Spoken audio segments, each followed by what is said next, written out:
तो चलिए स्टूडेंट्स देखिए, जैसे नेम इंडिकेट कर रहा है bromination of stereo isomeric alkene. तो स्टीरियो आइसोमेरिक एल्कीन हमारे पास ब्यूट 2 इन कंसिडर करके चलते हैं। तो ये जो ब्यूट 2 इन है ये ट्रांस भी शो करेगा और सिस भी शो करेगा, क्योंकि ज्योमेट्रिकल आइसोमरिज्म ये एग्जिबिट करता है। सबसे पहले हम जो ब्यूट 2 इन है उसकी ट्रांसफॉर्म की ब्रोमिनेशन कर देंगे। अगर हम इसकी ये वाली ट्रांसफॉर्म लेने लगे, ये इसकी ट्रांसफॉर्म है, ट्रांसब्यूट 2 इन। तो अगर इसकी हम ब्रोमिनेशन करें तो जो प्रोडक्ट आएगा, ये आपने याद रखना है, ट्रांसफॉर्म की हम ब्रोमिनेशन करने लगे हैं तो जो हमारे पास प्रोडक्ट आएगा वो मीजो कंपाउंड आएगा, मीजो कंपाउंड। अब मीजो कंपाउंड के बारे में भी हम थोड़ी सी डिस्कशन कर लेंगे।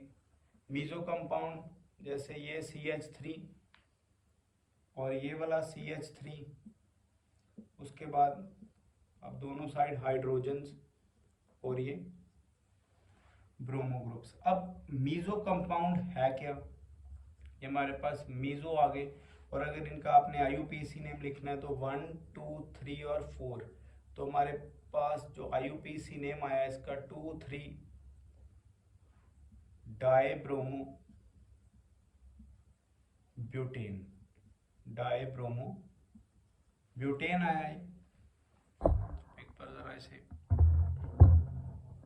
ओके। अब देखो मीजो कंपाउंड कौन से होंगे ऑर्गेनिक केमिस्ट्री में। मीजो वर्ड जब कभी भी आपको लिखा आ जाए आपने यही देखना है कि ये ऑप्टिकली इनएक्टिव होंगे।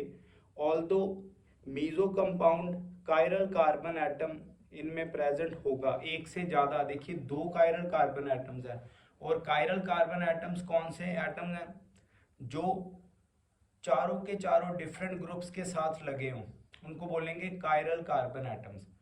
तो ये कायरल कार्बन एटम्स हैं, बट ये श्योरिटी नहीं है कि अगर कायरल कार्बन एटम अवेलेबल हैं तो क्या कंपाउंड ऑप्टिकली एक्टिव होगा या इनएक्टिव।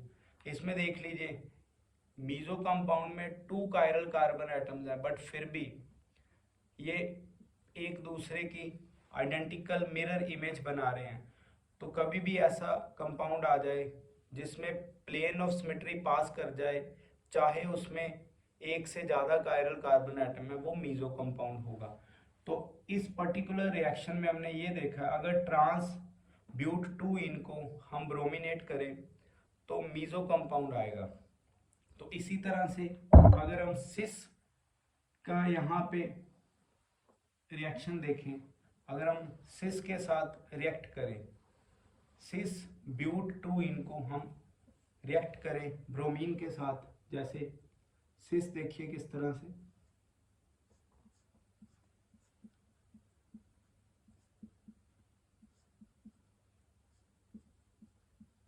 दिस इज सिस ब्यूट 2 इन।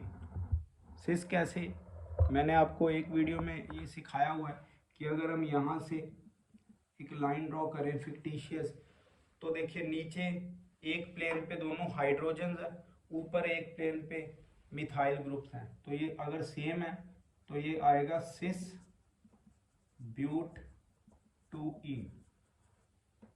अगर इसकी ब्रोमिनेशन हम देखें तो ब्रोमिनेशन में ये हमें देगा क्या, रेसमिक मिक्सचर। रेसमिक मिक्सचर भी ऑप्टिकली इनएक्टिव ही होंगे, क्योंकि एक डेक्स्ट्रो शो करेगा, दूसरा लीवो शो करेगा, जो आपस में हमेशा कैंसल आउट कर देंगे। तो इसके भी मैं यहाँ पे प्रोडक्ट आपको मैं इस जगह पे प्रोडक्ट बना के दिखाने लगा हूँ। देखिए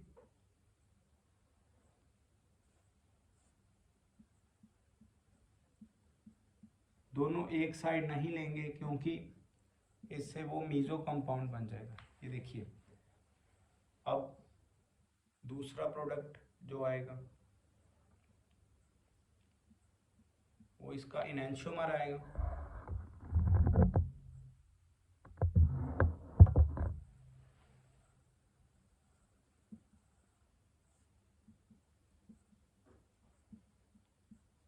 और इन दोनों हम प्रोडक्ट को प्लस माइनस या डेक्स्ट्रो और लीवो लिख सकते हैं। और IUPAC नेम देखिए 2,3 डाइब्रोमो ब्यूटेन। बट है क्या ये? Racemic mixture. ये रेशमिक मिक्सचर है। तो हमने क्या देखा है, अगर स्टीरियो आइसोमेरिक एल्कीन आ जाए, जैसे कि एग्जांपल में हमने ब्यूट 2 इन देखा है, तो अगर ट्रांस प्रोडक्ट की ब्रोमिनेशन करेंगे हम, तो वो हमें देगा मीजो कंपाउंड। और अगर हम सिस की करेंगे ब्रोमिनेशन, तो वो हमें देगा रेशमिक मिक्सचर। तो इस तरह से आपने इनको अच्छी तरह से देखना भी है और समझना भी है, क्योंकि सिस क्या है, ट्रांस क्या है, मीजो और रेशमिक, इन सभी को आपने समझना है। मीजो मतलब जब प्लेन ऑफ सिमेट्री किसी कंपाउंड को इक्वल हाफ्स में डिवाइड कर दे, तो वो भी ऑप्टिकली एक्टिव नहीं रहेगा, वो ऑप्टिकली इनएक्टिव हो जाएगा, चाहे उसमें एक से ज़्यादा कायरल कार्बन एटम प्रेजेंट हैं। बट रेशमिक मिक्सचर में भी ऐसे ही है।